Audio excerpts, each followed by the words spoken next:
अल्लाह पाक फरमाता, अगर ये लोग जिन्होंने अपनी जानों पर जुल्म किया, महबूब आपके पास आ जाए,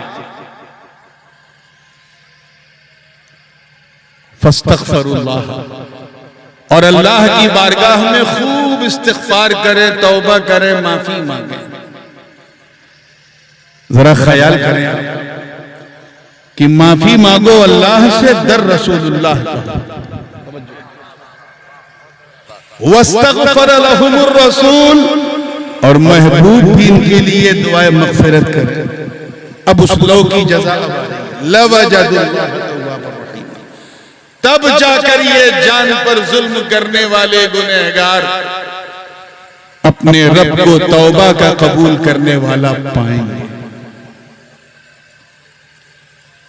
ये प्रोसेस इतना आसान नहीं है कि माफी मांगो सब कबूल।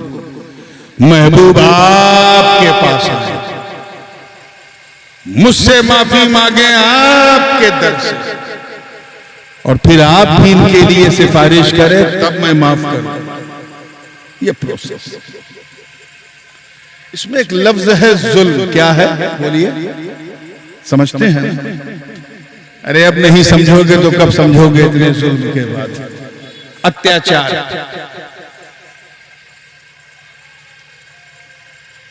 जुल्म कहते हैं वज़उ शै फी गैर महल्लिही, किसी चीज को उसकी खास जगह से उठाकर, तवज्जो, दूसरी जगह रखने का नाम बोलिए क्या है? जुल्म है। To remove the things from its particular place and to put on to the other place. For example, मिसाल के तौर पर, जैसे ये टोपी है, पहने हो ना आप लोग, बोलो पहनना, पहनाना मत। बंबई की जबान में जब कोई किसी को उल्लू बनाता तो कहते हैं आज मैंने इतनों को टोपी पहनाई। टोपी पहनो क्योंकि टोपी मोमिन का ताज है। अरे इसी का तो भारत में राज है। अब अगर कोई साहब टोपी सर से उतारे और उतार के पांव पे बांध ले, जगह बदली की नहीं। यही टोपी के साथ जुल्म। क्या है? जुल्म। पुस्तक पढ़ी जाती है पुस्तकालय में, कोई ले जाके शौचालय में पढ़े, तो पुस्तक के साथ क्या है बोलो भाई? ऐसा नहीं, किसी किताब में नहीं लिखा है कि 2 बजे के बाद बोलना जुर्म। बोलो, हमने कहा जैसे बात वालों को हराया है वैसे रात को भी हराया। अब ये माइक है, इस पे अल्लाह रसूल का जिक्र हो तब तो ठीक है, लेकिन इसी पर अगर कोई कुफ्र बके तो इस माइक के साथ क्या है? माशाअल्लाह, यही चेंज ऑफ प्लेस। एक साहब अपने छोटे भाई का पैजामा पहन ले, बड़े भाई का कुर्ता पहन ले, तो कुर्ते पैजामे पर भी जुल्म, भाई पर भी जुल्म। ये तो बाहर का जुल्म है। कौन सा जुल्म है? जान का जुल्म। क्या? तवज्जो, जान का जुल्म यह है कि अल्लाह ने ये जान बनाई थी इबादत के लिए। सब कुछ अल्लाह ने बनाया तुम्हारे लिए, और तुम उसके लिए शुक्र के 2 सजदे भी ना कर सके, तुमने अपनी जान पे जुल्म किया। अल्लाह की शान देखो, क्या क्या नहीं दिया उसने। ये कितनी बड़ी कृपा है उसकी कि उसने हमें इंसान बनाया। मैं अपने नौजवान बच्चों को ये फेसबुक, इंस्टाग्राम और व्हाट्सएप वालों की खास तवज्जो चाहूंगा, खास तवज्जो। इंसान बना, कादिर मुतलक है, कुछ भी बना देता, आप कुछ कर पाते? जानवर बना देता, भेड़ बकरी बना देता, कुत्ता बना देता, पत्थर पहाड़ नदी नाला बना देता, कुछ कर पाते?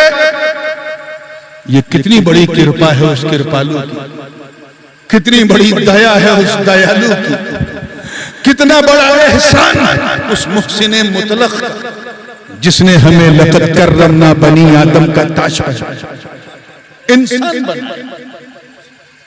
और करम बालाए करम ये है, मैं इन वालों के सिर्फ इंसान ही नहीं, अल्हम्दुलिल्लाह मुसलमान बनाया।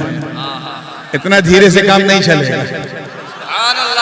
मुसलमान बनाया मतलब अर्थात सबके सामने नहीं झुकाया, सिर्फ अपनी बारगाह में झुकाया,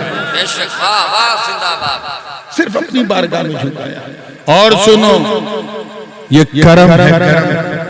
जब अपने चरम तक पहुंचा तो रिजल्ट क्या निकला कि सिर्फ मुसलमान ही नहीं बल्कि गुलामे हबीबे रहमान बनाया, यानी किसी और नबी का उम्मती नहीं बल्कि उनका उम्मती बनाया जिनके सदक़े में सारा जहान। और अगर मैं इन मखदूम ज़ादगान के हवाले से कहूं अपने घर वालों की तरफ से, तो ये हम सब पर बड़ा करम किया कि अल्लाह ने हमें अपने महबूब की संतान बनाया। सब कुछ अल्लाह ने बनाया तुम्हारे, मगर तुम्हारे पास फुर्सत नहीं है कि तुम उसके साथ अदल कर सको। चाहे बरगो समर हो, शम्सो कमर हो, शजरो हजर हो, खुश्को तर हो, बहरो बर हो, सीनो जर हो, लालो गोहर हो। और आला हजरत की जबान में कहूं तो चाहे जमीनो जमा हो, मकीनो मका हो, चुनीनो चुना हो, ये सारे जहां हो, ये सब अल्लाह ने हमारे लिए। हद तो ये है कि जमीन के अंदर जो मादनियात, जो खनिज हैं, जो मिनरल्स हैं, चाहे टाइटेनियम हो, प्लेटिनम हो, गोल्ड हो, सिल्वर हो, सब हमारे लिए। चाहे डीजल हो, पेट्रोल हो, चाहे घासलेट हो या बच्चों की चॉकलेट हो या दरिया की पॉपलेट हो या सुबह सुबह का आमलेट हो, सब हमारे लिए, सब हमारे लिए उसने बनाया। कितनी बड़ी कृपा। फलसफे की जबान हम लोगों ने जब जिस जमाने में शरह हिदायतुल हिकमत वगैरह पढ़ते थे मदरसे में, 25 साल पहले की बात है, तो एक दलील पढ़ी थी बुरहाने तमानो। ये वो दलील है कि अल्लाह को, इस सृष्टि के रचयिता को पहचानना है तो उसकी रचनाओं को देख के पहचानना कि उसने क्या क्या तुम्हारे लिए बनाया। हद तो यह है कि सब्जियों को वो स्वाद उसने प्रदान किया जो स्वाद हमारी जीभ को सूट करता। भिंडी को वही टेस्ट दिया जो हमें पसंद, परवल को वही टेस्ट जो हमें पसंद, तोरई को वही टेस्ट जो हमें पसंद। कितना हमारा उसने ख्याल रखा। अब भी तुम उसे नहीं मानोगे। अब इससे बड़ी मिसाल मैं क्या दूं कि पेड़ पौधे अल्लाह ने हमारे लिए बनाए। इसी पेड़ के साए में खड़े हो जाते हैं, धूप से बच जाते हैं। इसी पेड़ से हम फल खाते हैं तोड़ तोड़ के, और कभी मौका मिलता है तो इसी को काट के मेज, कुर्सी, अलमीरा, फर्नीचर सब बना देते हैं। वो पेड़ नहीं टोकता कि ना काट, उसे पता है कि हम इंसान के। आखिरी मिसाल इसी हवाले से कि जानवर भी, एनिमल्स, वो भी अल्लाह ने हमारे ही लिए बनाए। कुछ जानवर ऐसे हैं जिनकी पीठ पे हम बैठ जाते हैं, अपनी सवारी बना लेते हैं, जैसे हाथी है, घोड़ा है, ऊंट है। कुछ गधे गधे पर भी बैठ जाते हैं। अरे यार मुस्कुराओ, इस पे कोई जीएसटी नहीं है, और अब तो इस सरकार में जीएसटी की भी खैर नहीं है। अब आदर्श मॉडल कोड ऑफ कंडक्ट खत्म हो चुका है, तो I am now free to speak whatever. और ये कहने से ना मैं डरता हूं ना मेरा बाप डरता है। तो फिर आपको डरने की क्या जरूरत? बस ये नाइंसाफी जरूर की है कि इस जवान को बूढ़ी रात दिया, बाकी सब कुछ ठीक है। तवज्जो चाहूंगा, तैयार हैं आप लोग? जोर से बोलो, हाथ ना उठाओ, हाथ ना उठाओ, मुंह से बोलो। तैयार हो पूरे हौसले के साथ? जानवर भी हमारे, कुछ जानवरों का तो आपने सुना कि हम अपनी सवारी बना लेते। कुछ जानवरों के कमर में रस्सा बांध के उनसे क्रेन की तरह सामान खिंचवाते हैं, जैसे बैल है, भैंस है, एक्सेट्रा। और कुछ जानवर, खासकर माकुलुल लहम जानवर, जब हमें अपने मुंह का मजा चेंज करना होता है तो उन्हें ज़बाह करके मसाला लगा के भून के खा जाता है। चार पैर का जानवर नहीं टोक रहा है मत काटो, आजकल कुछ दो पैर के जानवर हैं, ये काटो ये ना काटो, चाय से ज्यादा की इतनी गरम। खैर मुस्कुरा के जब फ्रेश हुए हैं तो आइए, सब कुछ अल्लाह ने हमारे लिए, किसके लिए बनाया?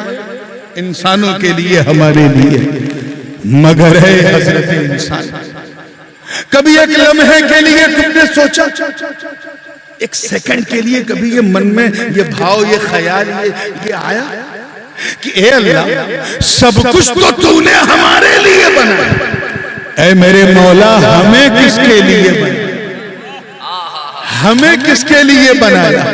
तो कुरान की आयत, चाहे वमा खलक़तुल जिन्ना वल इंसा इल्ला लियअबुदून हो, चाहे इन्ना लिल्लाहि व इन्ना इलैहि राजिऊन हो, सारी आयत का जो सार है, जो निचोड़ है, वो यही है कि रब यही फरमा रहा है कि ये मेरे बंदो, मैंने सब कुछ तुम्हारे लिए बनाया और तुम्हें मैंने अपने लिए बनाया, और इसलिए बनाया है ताकि तुम मेरी पूजा करो, मेरी इबादत करो। तुम्हें हुआ क्या? पेट को भूख लगी तो दाल चावल याद आ जाता है, भूखी रूह के लिए कभी तूने नमाज नहीं पढ़ी? ये तुमने अपनी जान पे जुल्म किया। जिसमें इतनी ताकत कि किसी को मार दे तो लखनऊ से पहले इलाज ना हो, फिर भी रोजा नहीं रखा, तुमने अपनी जान पे जुल्म किया। पैसा इतना है कि आयकर विभाग टेंशन में आ जाए, फिर भी ज़कात नहीं दिया, तुमने अपनी जान पे जुल्म किया। कमाने के लिए दुबई, सऊदीया, अल्लाह जाने कहां कहां चले, लेकिन ये तौफीक नहीं हुई कि चलो हज कर ले, तुमने अपनी जान पे जुल्म किया। अल्लाह की बनाई हुई जमीन पे चलते हो लेकिन नमाज नहीं पढ़ा, शराब हराम थी लेकिन तूने पिया, अपनी जान पे जुल्म किया। ज़िनाकारी हराम लेकिन तूने किया, अपनी जान पे जुल्म किया।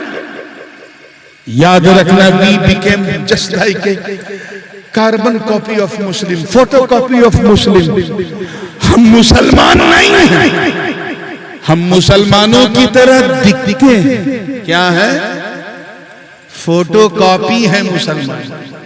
बुरा मत मानिए, हम इसलिए मुसलमान हैं क्योंकि हमारे अब्बा मुसलमान। मैं उन मुसलमानों की बात नहीं कर रहा हूं जिनमें कोई मखदूम अशरफ बन के चमका, कोई साबिर पाक बन के चमका, कोई जुनैद पाक बन के चमका, कोई अजमल पाक बन के चमका, जिनके वजूद से दुनिया का सितून कायम है। मैं उनकी बात नहीं कर रहा हूं, मैं अपनी आपकी बात कर रहा हूं।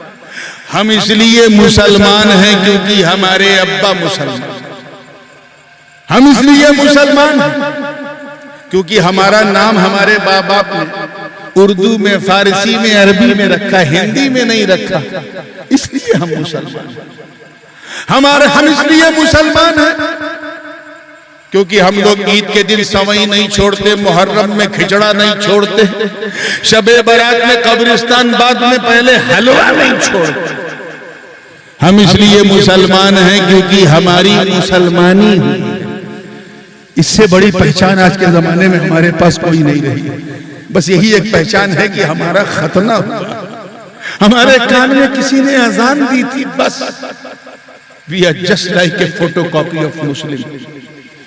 मेरे बड़े अब्बू हुजूर क़िबले आलम शेखुल इस्लाम अल्लामा मदनी मियां फरमाते हैं कि जिसमें पासे शरीयत न खौफे खुदा, वो रहा क्या रहा, वो गया क्या गया। एक तस्वीर थी जो मिटा दी गई, ये गलत है, मुसलमान मारा गया। ये जो हम सुनते हैं कि आज फिलिस्तीन में इतने मारे गए, गजा पट्टी पे इतने मारे गए, फिलिस्तीन में इतने मारे गए, ये मुसलमान नहीं, मुसलमानों की फोटो कॉपी मिटाई जा रही। याद रखना, गाजीपुर और कुर्बो जवार के मुसलमानों, हम वो मुसलमान नहीं जिन्हें देखो तो खुदा याद आ जाए। हम वो मुसलमान नहीं जो सच के सिवा कुछ बोलते ही नहीं।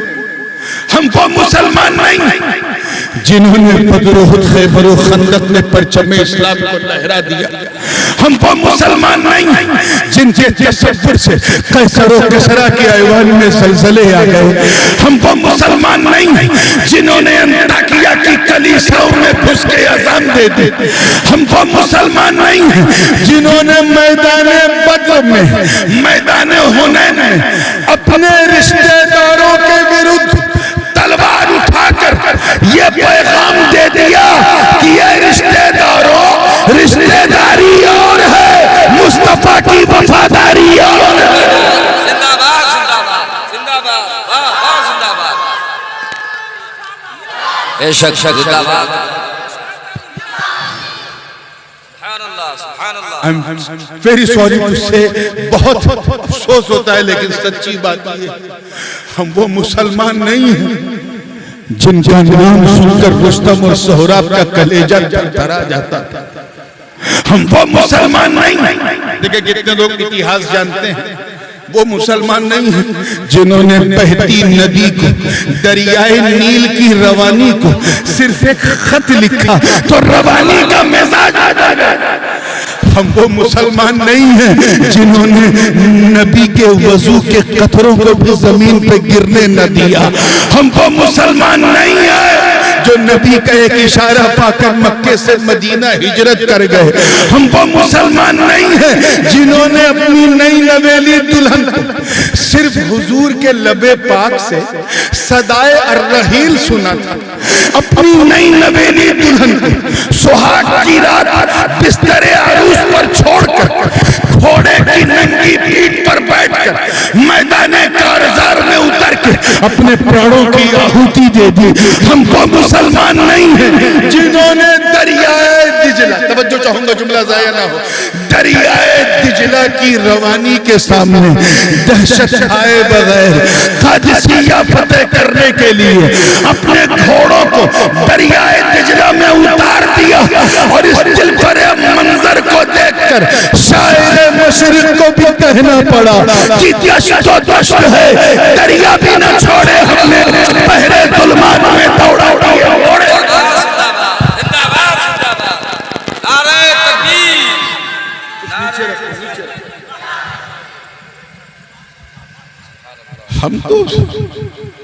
हम तो बस नाम के मुसलमान, हम भूल जाते हैं कि हम इस दुनिया में आए क्यों। क्या हम अपनी मर्जी से इस दुनिया में आए? बोलो, did you born by your own will? बोलो, मुंह नहीं, मुंह से बोलो। आए हो, अपनी मर्जी से मरोगे। हमें तो जब तेरा आना तेरी मर्जी से नहीं, तेरा जाना तेरी मर्जी से नहीं, तो फिर तेरा जीना तेरी मर्जी से कैसे होगा?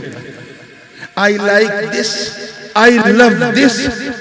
अबे जब तेरी मर्जी से, तेरी इच्छा से तेरा चेहरा नहीं बना, तेरी नाक कान भौं नहीं बने, तो तेरा जीवन तेरी मर्जी से कैसे चलेगा?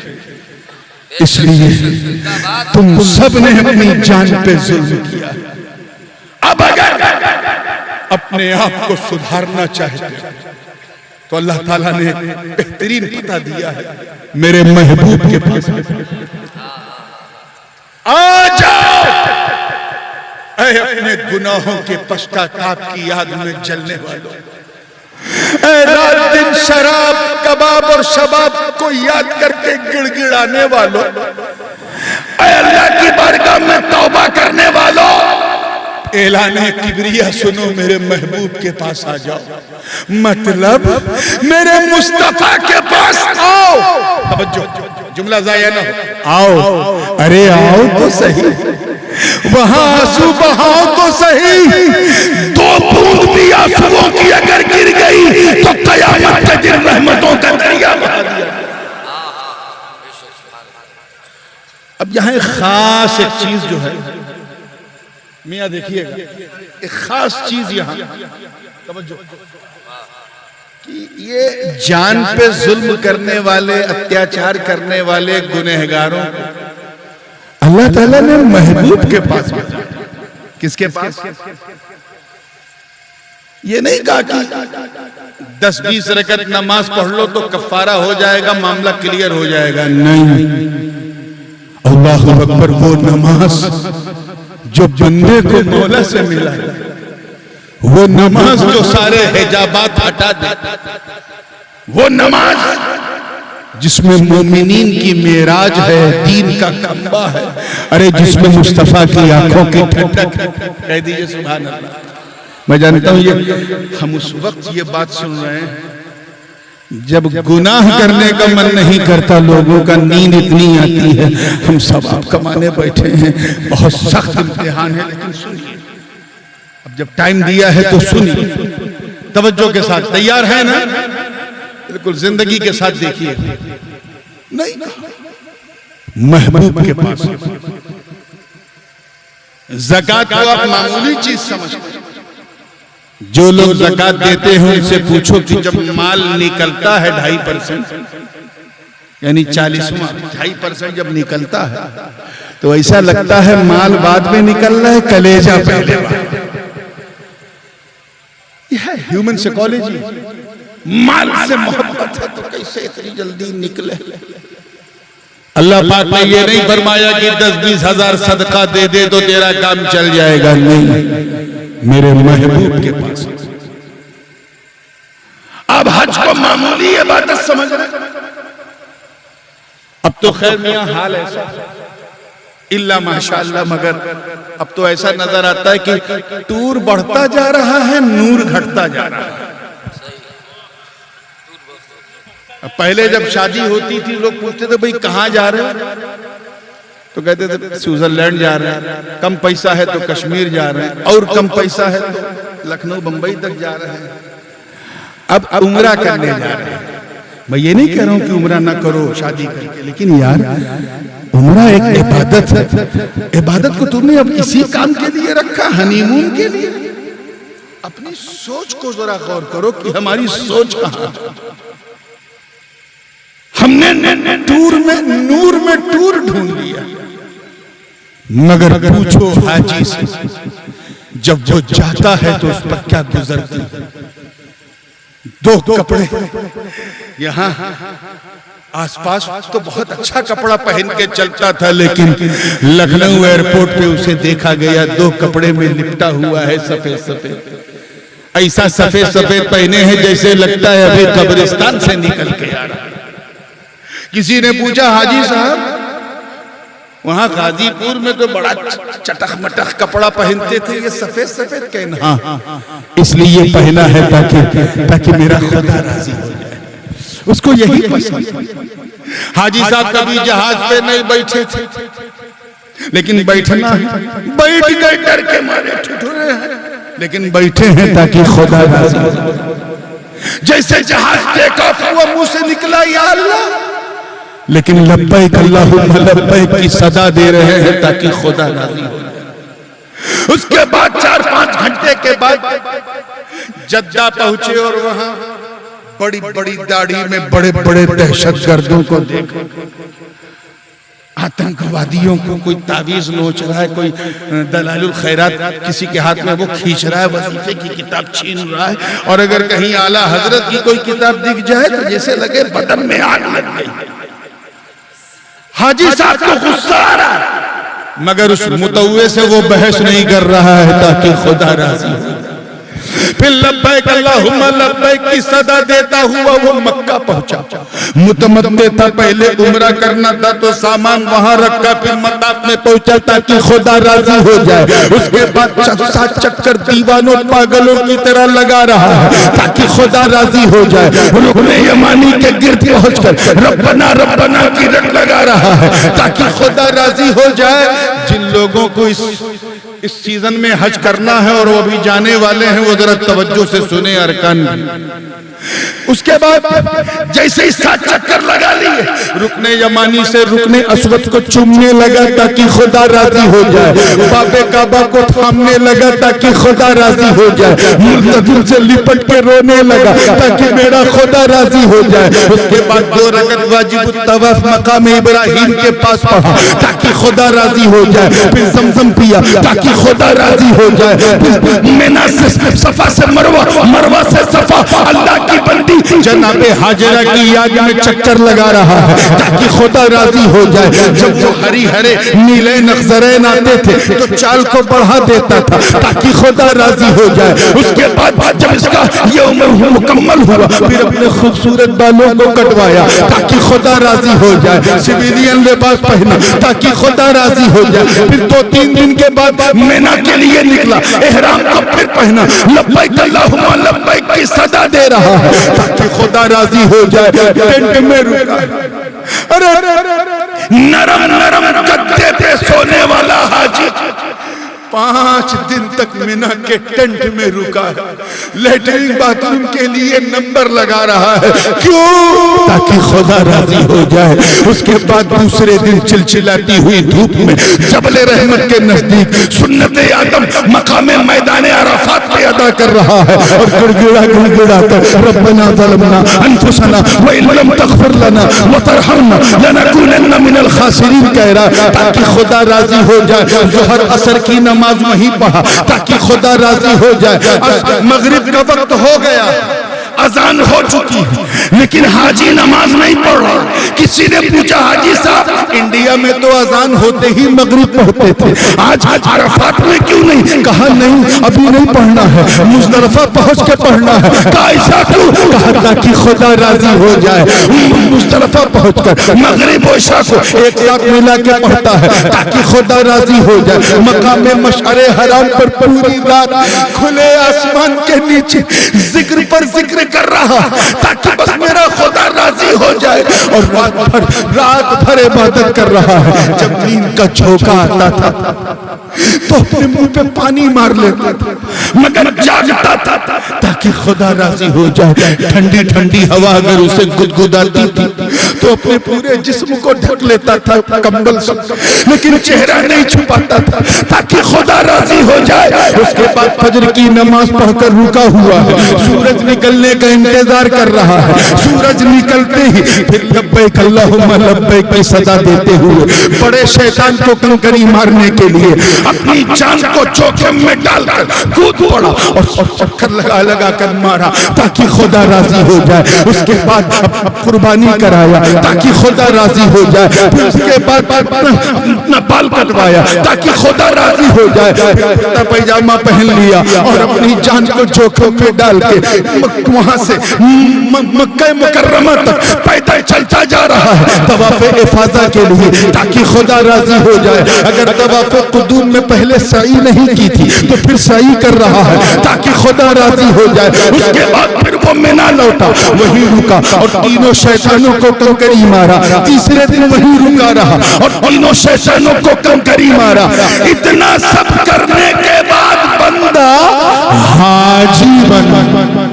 जोर से बोलो, क्या बना? हाजी। तवज्जो चाहूंगा, अल्लाह करे ये जुमला जाया ना हो। हाजी बना मगर जान का जुल्म, जान का जुल्म अंदर से आवाज दे रहा है, आए हाजी अभी एक रुकन बाकी है, एक रुकन बाकी है। तूने अपनी जान पे बड़ा जुल्म किया, अब चल मेरे महबूब के दर पे। अरे पहुंच तो सही, अगर वो तेरे हज के सर्टिफिकेट पर मोहर लगा दे तो तेरा हज भी कबूल हो जाएगा। बेशक जिंदाबाद।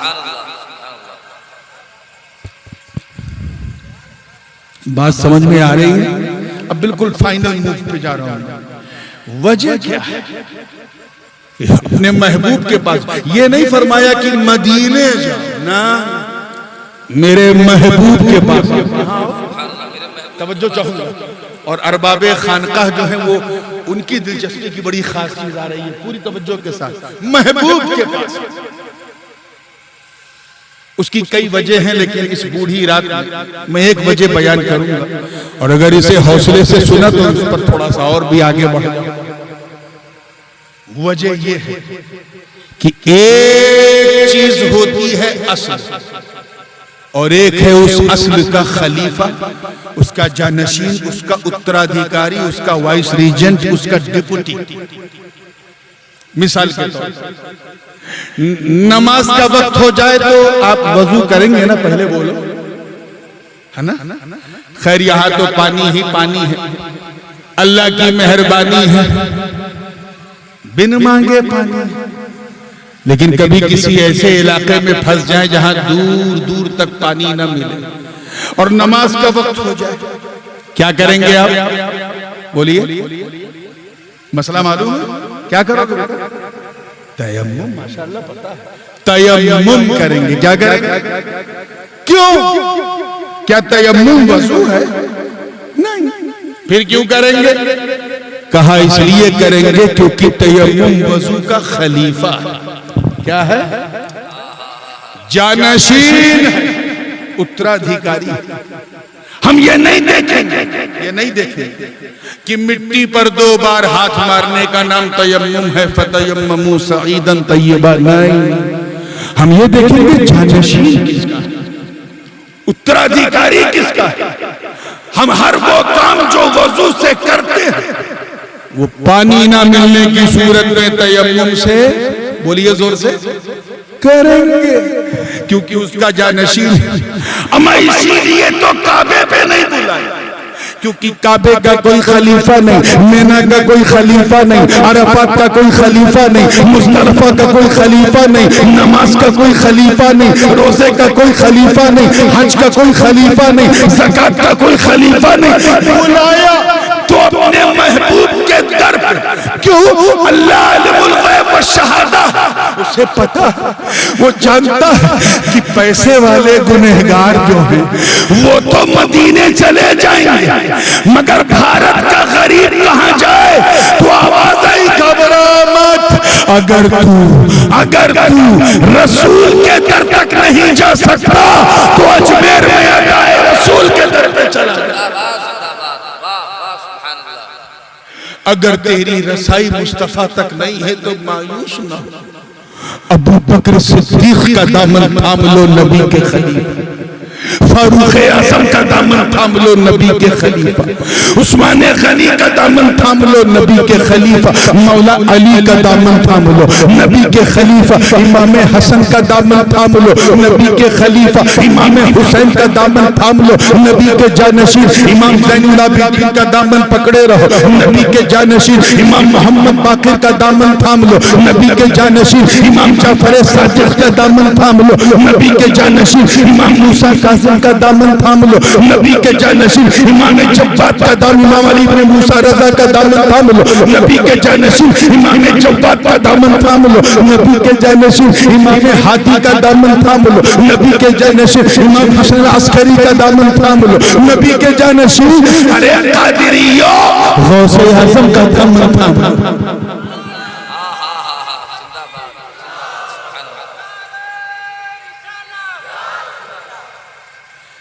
गौसे आज़म का दामन थाम लो, नबी के जानशीन।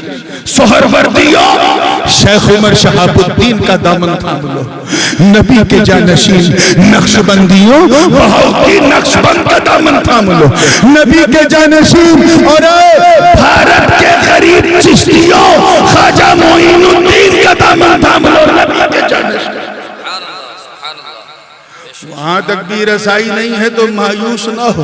मखदूम सुल्तान सैयद अशरफ जहांगीर का दामन थाम लो, नबी के जानशीन। सरकारे कालबी का दामन थाम लो, नबी के जानशीन। आकाए गाजीपुर का दामन थाम लो, नबी के जानशीन। सरकार शाह अजमल का दामन थाम लो, नबी के जानशीन। शाह अफजल का दामन थाम लो, नबी के जानशीन। शाह अब्दुल माली का दामन थाम लो, नबी के जानशीन। और कोई न मिले तो अपने पीर का दामन थाम लो, नबी के जानशीन। नारे तकबीर, नारे रिसालत, शहजादे गाज़ी मिल्लत, जलसे दस्तारबंदी, अजमली कॉन्फ्रेंस, नारे तकबीर, नारे रिसालत। This is the significance of the vice regent.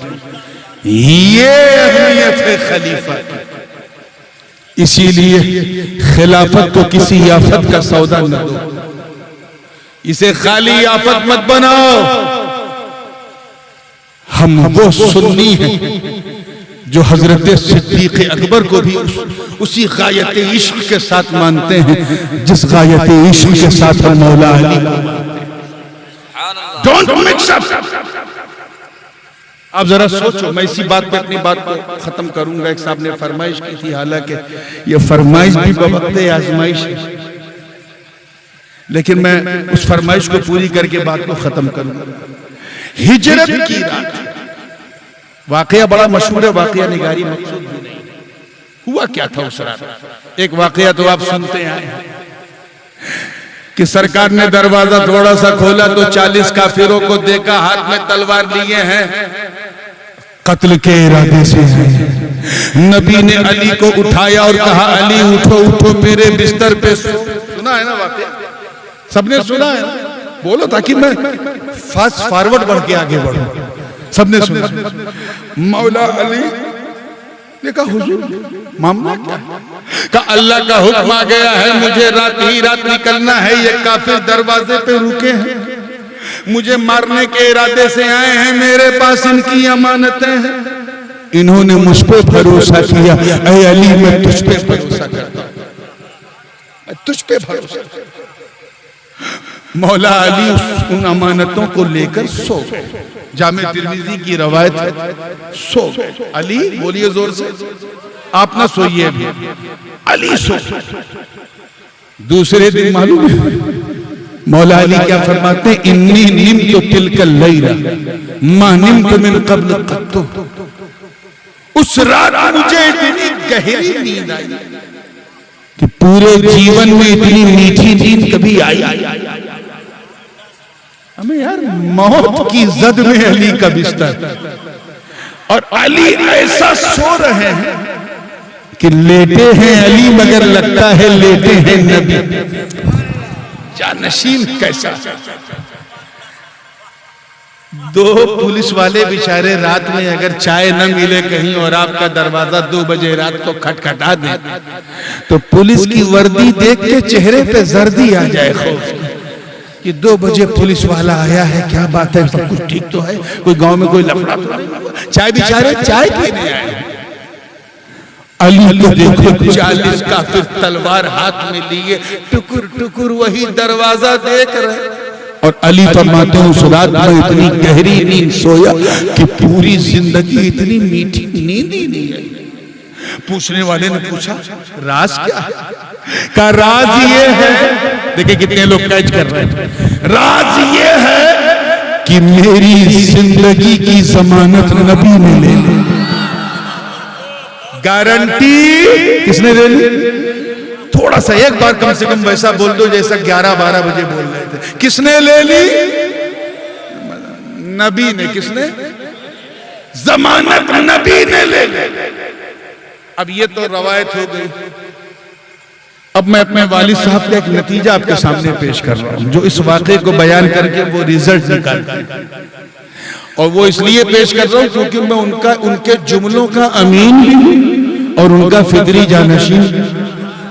इजाजत है? हुजूर गाजी मिल्लत क्या कहते हैं आप सुनेंगे? तब फरमाते हैं कि जिसकी जमानत नबी ले ले वो अली होता है अली, और जिसकी जमानत अली ले ले वो वली होता है वली।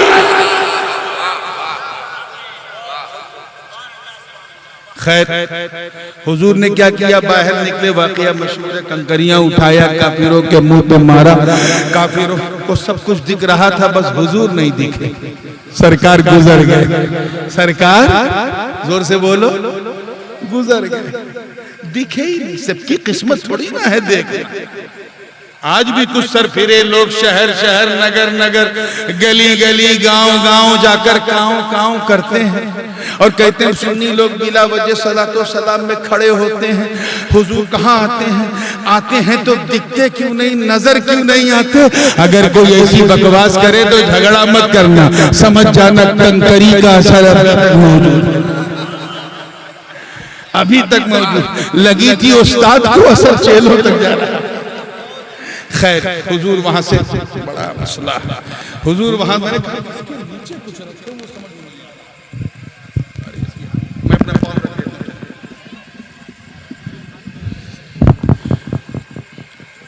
वहां से हुजूर निकले और सिद्दीक़ अकबर रज़ी अल्लाह ताला अन्हु से मिले। अब इस फलसफे को मैं बयान करके बात सिद्दीक़ अकबर से मिले, हुजूर के कदमों के निशान पत्थर पे पड़ने लगे। ये मंजर देख के सिद्दीक़ अकबर ने कहा, हुजूर आप इजाजत दी तो मैं आपको उठा लूं। वो क्यों? आपके कदमों के निशान देख के काफिर हमारा पीछा कर लेंगे। मामला ये था कि हुजूर जब पत्थर पे पांव रखते थे तो फरते अकीदत और मोहब्बत से पत्थर मोम हो जाता था, ताकि सरकार के कदमैन शरीफैन को कोई ईजा तकलीफ न पहुंचे। और ये पढ़ने की वजह से पत्थर के सीने पे कदमे नाज़े रसूल का नक्श आ जाता। सिद्दीक़ अकबर ने फरमाया, अर्ज किया हुजूर इजाजत दे तो मैं आपको उठा लूं। हुजूर ने मना नहीं किया, हाँ हाँ उठाओ, ये तेरा हक है। अबू बकर ने उठा लिया। आज अबू बकर के इश्क का ये पसे मंजर अली के बेटे से सुनो, तवज्जो है ना?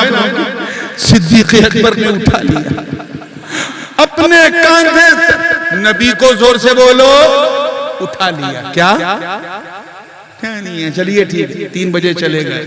उठा लिया, उठा लिया।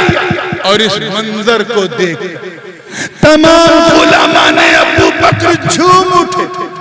बड़ा मोहताज जुमला है, बड़ा नाजुक है, बोलने की इजाजत चाहूंगा। झूम उठे और फरते अकीदत से कहा है, अबू बकर तेरी किस्मत को सलाम, तेरे मुकद्दर को सलाम। हम समझ गए कि जिस अबू बकर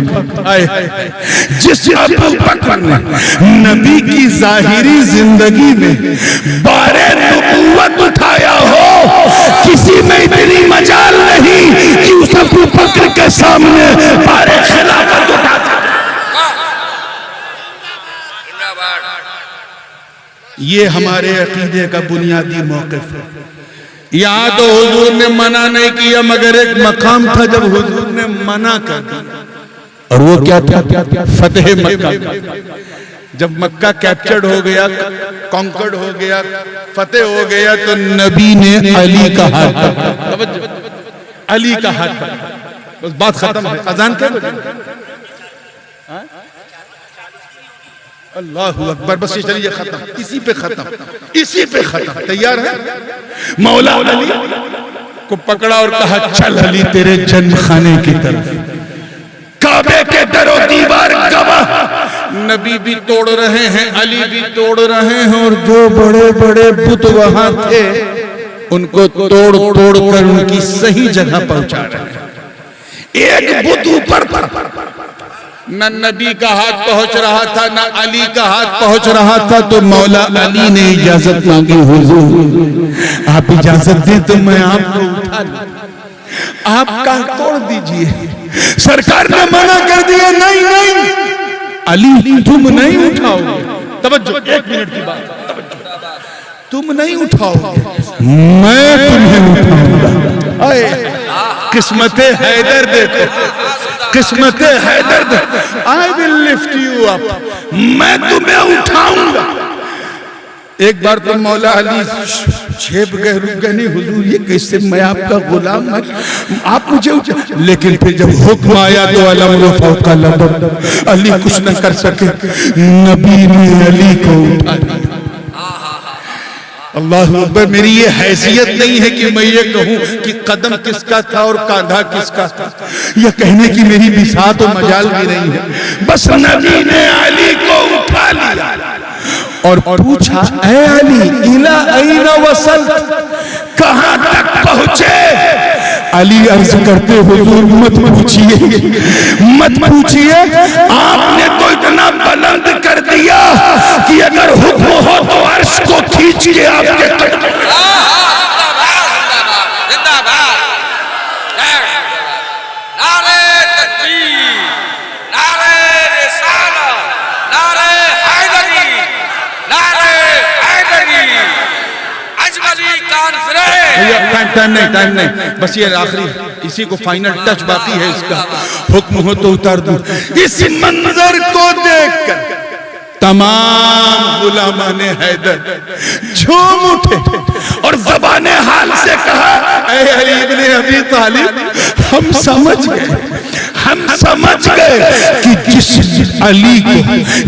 अली को नबी ने उठाया हो, किसी माँ के लाल में दम नहीं कि उस अली को गिरा सके। तो ये है न हम अबू बकर पर कोई समझौता करने को तैयार, न विलायत अली पर कोई समझौता करने को तैयार। दोनों नबी के खलीफा भी हैं, जानशीन भी हैं। बस अली का मामला ये है कि अली नबी के दर से भी जुड़े हैं, घर से भी जुड़े हैं। कभी मौका रहा तो सिर्फ अली ही अली और उसी हैदरी रंग में गुफ्तगू होगी। अब क्योंकि बच्चों की दस्तार हुफ़ाज़ है, उनकी हिफ्ज़ की दस्तार है, आप लोग इतनी देर तक बैठे रहे तो भैया सिर्फ 4 से 5 मिनट और बैठो और जल्दी जल्दी ऐलान कर दो। अगर खामोश रहूं मैं तो तू ही सब कुछ है, जो कुछ कहा तो तेरा हुस्न हो गया महदूद। व आखिर दावाना अनिल हम्दुलिल्लाहि रब्बिल आलमीन।